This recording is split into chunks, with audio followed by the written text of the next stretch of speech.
Yakutsk day 30 or so of the trip, including China. Bit of a tough day. I've got my mate down from about 1,000 k's north of here, and we're already in one of the most remote places in the world. He's come down to bring his wife for an operation, and I'm due to head back up north with him on Friday.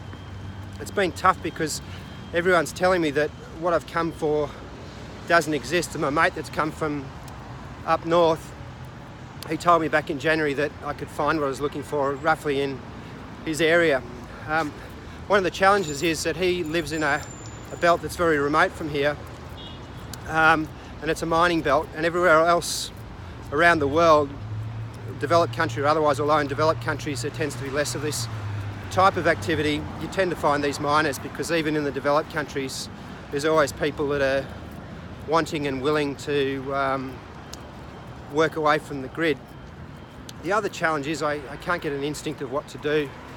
This trip reminds me, or the start of this trip reminds me of my first trip to Africa in relation to this project back in 2010, and we drove around for 7 to 10 days trying to find what we're looking for.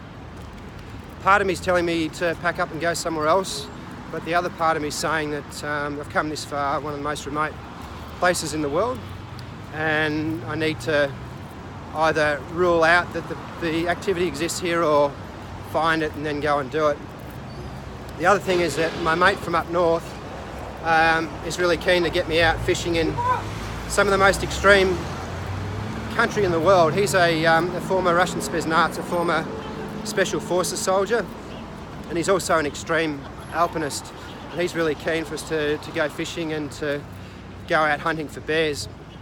I'm not so keen on the hunting for bears bit, other than I'd like to photograph it, not for a political purpose or any of that. I'd just like to go out and photograph it. But ultimately I get the most satisfaction in these places from coming to achieve a goal and then executing that goal, and all the other stuff, the extreme fishing, hunting for bears, whatever else it is, that can come at the end, once I've done what I've really come for. So yeah, not an easy day. These tend to happen on these trips.